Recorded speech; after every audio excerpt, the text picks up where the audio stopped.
आज संध्याकाळचा खूप कंटाळा आलाय स्वयंपाकाचा, कारण भाजी करा, पोळ्या करा, काहीतरी त्यासोबत नवीन काहीतरी करा. दररोज तेच तेच तेच तेच खायचं म्हटलं की काहीतरी झटपट आणि झणझणीत पाहिजे. तर अगदी तशाच पद्धतीचं झटपट होणार आणि झणझणीत म्हणजे शेंगोळी. तर ते सुद्धा झटपट होतील अशा पद्धतीने आपण इथे केलेली आहे. तर त्यासाठी मी इथे काय केलं आहे, मिक्सरचं एक भांडं घेतलं आहे, 8 ते 10 हिरव्या मिरच्या घेतल्यात आणि 15 ते 20 लसण पाकळ्या घेतल्यात. छोट्या छोट्या लसण पाकळ्या आहेत, लसण खूप बारीक होता, तर छोट्याल्या आहेत तर 15 ते 20 घेतल्यात मी. आणि 1 चमचा जिरे घेतले आणि 1 वाटी बारीक चिरलेलं म्हणजे काड्या ज्या कोथिंबिरीच्या काड्या ज्या असतात त्या घेतलेल्या आहेत मी. याचं काय करायचं, बिना पाण्याचं आपल्याला वाटण करून घ्यायचं आहे. तर इथे वाटण करून घेतलं आहे, थोडंसं जाडसर आणि दरदरा म्हणजे जाडसर अशा पद्धतीने आपण इथे वाटण करून घेतलं आहे. वाटण करून घेतल्यानंतर काय केलं आहे, एका बाऊलमध्ये मी 2 वाट्या गव्हाचं पीठ घेतलं आहे आणि 2 चमचे बेसन पीठ घालायचं आहे. आणि त्यामध्ये बेसन पीठ घातल्यानंतर काय करायचं आहे, हिरव्या मिरचीची आपण जिरे आणि लसण घालून जी पेस्ट करून घेतली, अर्धी पेस्ट आपल्याला म्हणजे आपल्या पिठामध्ये घालायची आणि अर्धी पेस्ट जी आहे ती आपल्याला ग्रेव्हीसाठी जी आपण फोडणी घालणार आहोत त्यासाठी ठेवायची आहे. पेस्ट टाकून घेतल्यानंतर मी 1 चमचा लाल मिरच पावडर घातलेली आहे आणि चवीनुसार आपल्याला मीठ घालायचं, पिठाच्या आकाराने आपण मीठ घालायचं आहे. हळद घातली मी अर्धा चमचा आणि 1 चमचा पोह्याचा जो असतो तो तेल घालायचं आहे. तेलाने काय होतं, आपले शेंगोळे जे आहेत चिकट होत नाही आणि मस्त होतात, म्हणजे पीठ जे आहे ते चिकट होत नाही. नाहीतर काय होतं, आपण शिजवताना काय करतो, शिजवलं की कधी कधी दाताला चिटकतात. तर थोडंसं तेल जर घातलं ना, त्यामुळे शेंगोळे आपले चिटकत नाही, अगदी सुटसुटीत म्हणजे चोपडे चोपडे लागतील तुम्हाला. तर थोडं थोडं पाणी घालून आपल्याला एकसारखं मळून घ्यायचं आहे. पिठाचा गोळा अगदी घट्टही नाही आणि खूप पातळही नाही, मीडियम आपल्याला म्हणजे बिना पीठ लावता आपल्याला शेंगोळे करता येतील अशा पद्धतीचं पीठ मळून घ्यायचं आहे. ते कोथिंबीर विसरला होता, तर वरतूनसुद्धा कोथिंबीर बारीक चिरलेलं मी घातलेलं आहे आणि थोडं थोडं पाणी करून मी पिठाचा गोळा करून घेते. तर मी तुम्हाला सांगितले, जास्त पातळही नाही जास्त घट्टही नाही, व्यवस्थित आपला पिठाचा गोळा करून घेतला आहे आणि एकसारखं थोडासा तेलाचा हात घेऊन मी काय केलं आहे, एकसारखं मळून घेते त्याला. म्हणजे आपण जोपर्यंत फोडणी देऊन घेतो आहे पाण्याला तोपर्यंत चांगला मुरून जाईल पिठाचा गोळा. तर पिठाचा गोळा मुरण्यासाठी ठेवला आहे बाजूला. नंतर मी कढई घेतली आणि कढईमध्ये आपल्याला काय करायचं आहे, 2 चमचे तेल घालायचं, अर्धा चमचा जिरं घालायचं, अर्धा चमचा मोहरी घालायची आणि आपण वाटण करून घेतलेली पेस्ट जी आहे ती पूर्ण घालून घ्यायची आहे आणि गॅस मिडियम करून आपल्याला एकसारखी 1 मिनिटापुरती फ्राय करून घ्यायची आहे. 1 मिनिटापुरतं फ्राय करून झालं की आता त्यामध्ये काय करायचं आहे, अर्धा चमचा हळद घातलेली आहे आणि 1 चमचा लाल मिरच पावडर घालायची आहे.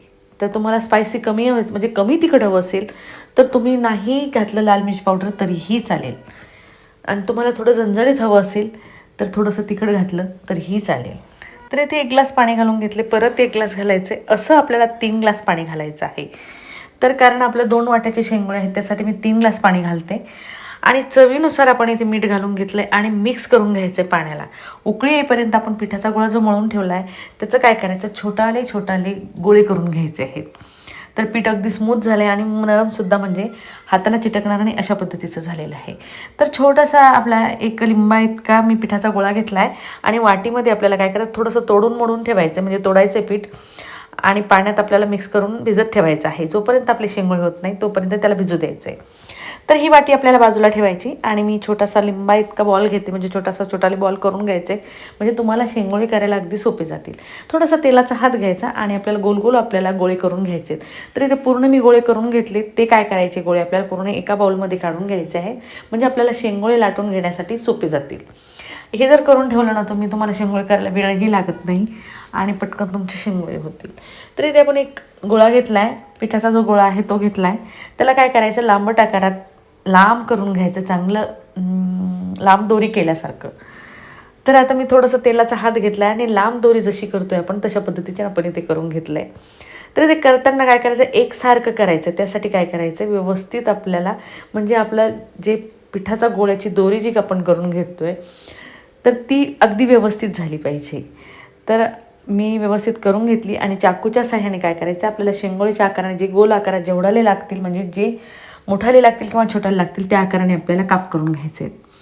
तर मी इथे व्यवस्थित करून घेतले आणि ज्यावेळेस आपण शेंगोळे करून घेतो त्यावेळेस व्यवस्थित चिटकून घ्यायचं आहे. थोडंसं मी प्रेस करून घेते हाताने परत त्याला आणि शेंगोळा करून घ्यायचा आहे आपल्याला. थोडीशी मोठाली करणार आहोत आपण. तर कापून घेतलेलं आपल्याला हाताने प्रेस करायचं, व्यवस्थित चिटकून द्यायचं गोल गोल करून, म्हणजे चिटकली की तुमची शेंगोळे उकळीमध्ये टाकली ना, म्हणजे पाण्यामध्ये जेव्हा टाकतो तेव्हा अगदी सुटणार नाहीत, एकसारखे गोल राहतील. तर अशा प्रकारे आपण पूर्ण असे शेंगोळे करून घेतलेले आहेत. आणि तुम्हाला जर कंटाळा आला असेल की आता गोल गोल करून घ्यायचा कंटाळा आला आहे, तर काड्यासारखे ठेवले तरी चालते, म्हणजे आपण दोरीसारखे जे ठेवलेले आहे फक्त त्याचे काप करून घ्यायचे छोटाले छोटाले आणि तुम्ही आतमध्ये सोडू शकता. तरी ते व्यवस्थित आपले शेंगोळे तयार झालेत, पूर्ण लाटून झालेत माझे आणि व्यवस्थित करून सुद्धा झाले, ते भरपूर झालेत. परत 2 वाट्यांमध्ये 4 ते 5 मिनिमम 4 माणसाचं किंवा 3 ते 4 किंवा 5 माणसाचं प्रमाण होते, तर अगदी व्यवस्थित होईल तुम्हाला खायला. जर तुमच्याकडे 4 मेंबर असतील तर परफेक्ट माप आहे 2 वाट्यांचं. ट्राय करून बघा, म्हणजे पोटभरीचं सुद्धा होईल आणि स्वयंपाकसुद्धा तुमचा लवकर होईल. तरी ते पूर्ण आपले शेंगोळे तयार करून झाले आणि पाण्याला उकळीसुद्धा आलेली आहे. तर आता काय करायचं, एक एक करून आपल्याला अलगद पूर्ण शेंगोळे सोडायचे आहेत. एक एक करून सोडायचे आहे, म्हणजे जेणेकरून एकमेकाला ते चिटकल्या जाणार नाही आहेत. आणि जितके व्यवस्थित सोडल्या जातील तितके तुमचे शेंगोळे अगदी सुटसुटीत. आणि हो, तुम्हाला आत्ता पातळ ग्रेव्ही वाटेल, कारण आपण 3 ग्लास पाणी घातलेलं आहे. पण पातळ ग्रेव्ही जसं जसे आपले शेंगोळे शिजतील, आणि आपण त्यासाठी काय केलं आहे, थोडीशी आपल्याला दाटसर ग्रेव्ही लागते, त्यासाठी आपण पीठ भिजत घातलेलंच आहे वाटीमध्ये. तर काय करायचं, मी पूर्ण शेंगोळे एका कढईमध्ये सोडलेले आहे, म्हणजे पूर्ण पाण्यामध्ये. तर आपल्याला जशी जशी उकळी येईल त्यासाठी आता काय करायचं, मिक्स करून घ्यायचं आहे. उकळी आली की झाकण ठेवायचं आहे 3 ते 4 मिनटासाठी. तर मी इथे 3 ते 4 मिनटासाठी झाकण ठेवते. गॅस मिडियम करायचा आहे आणि आपल्याला झाकण परत काढून घ्यायचं आहे 3 ते 4 मिनटं झाल्यानंतर. तर अजून शेंगोळे शिजलेले नाही आणि ग्रेव्हीसुद्धा जी आहे ती खूप पातळ आहे, तर तोपर्यंत परत झाकण ठेवून देतो आहे आपण. आणि आपण जे वाटीमध्ये सारण ठेवलेलं होतं ते काय करायचं, चुरगळा करून घ्यायचं आहे, त्याचं पूर्ण पेस्ट करून घ्यायची आहे पाण्यामध्ये. तरी ते पूर्ण पेस्ट करून घेतल्यानंतर तुम्ही बघू शकता. आणि आता आपल्याला उकळी आलेली शेंगोळे जे आहेत त्यामध्ये सोडायचं आहे, म्हणजे आपले शेंगोळेसुद्धा शिजत आलेले आहेत आणि आपली ग्रेव्हीसुद्धा आता आपल्याला थोडीशी घट्ट करून घ्यायची आहे. जितकी तुमची ग्रेव्ही घट्ट होईल तितके तुमचे शेंगोळे छान लागतील, आणि ग्रेव्ही छान झाली तेव्हा तुमचे शेंगोळे छान लागतात. तर आता मंद आचेवर 3 ते 4 मिनटं शिजू द्यायचं आहे परत. असं करून आपण 10 ते 12 मिनटं याला शिजू दिलेलं आहे. आणि ग्रेव्हीसुद्धा तुम्ही बघू शकता. आणि आपण शेंगोळे एकदा चेक करून बघणार आहोत. चमच्याच्या सहाय्याने काय करायचं, आपल्याला एकदा चेक करायचं आहे म्हणजे शिजलं आहे की नाही. तर अगदी चमच्याला चिटकलेसुद्धा नाही, म्हणजे शिजून झालेलं आहे. तर आपलं शिजून झालेले शेंगोळे आणि तुम्हाला ग्रेव्ही जळून दाखवते मी. आणि जसं जसं थंड होईल ना तशी तशी तुमची ग्रेव्ही अगदी घट्ट व्हायला लागेल. तर अगदी झणझणीत शेंगोळे आणि सुटसुटीत शेंगोळे झालेले आहेत. आणि गरमागरम त्याची जी खाण्याची मजा आहे ना ती खरंच खूप मस्त आहे. आजच ट्राय करून बघा, करायलाही सोपं आहे, घरातलंच साहित्य आहे, परत खूप काही साहित्यही लागत नाही आहे. तर गरमागरम शेंगोळे आणि झटपट होणारे शेंगोळे तुम्हाला कसे वाटले हे कमेंटमध्ये मला नक्की कळवा. तुम्हाला जर हा माझा व्हिडिओ आवडला असेल आणि तुम्ही माझ्या चॅनलवर नवीन असाल तर माझ्या चॅनलला सबस्क्राईब, लाईक, शेअर, कमेंट करायला विसरू नका. तर चला भेटूया अशा सोप्या सोप्या आणि झटपट होणाऱ्या रेसिपीसोबत. तोपर्यंत बाय.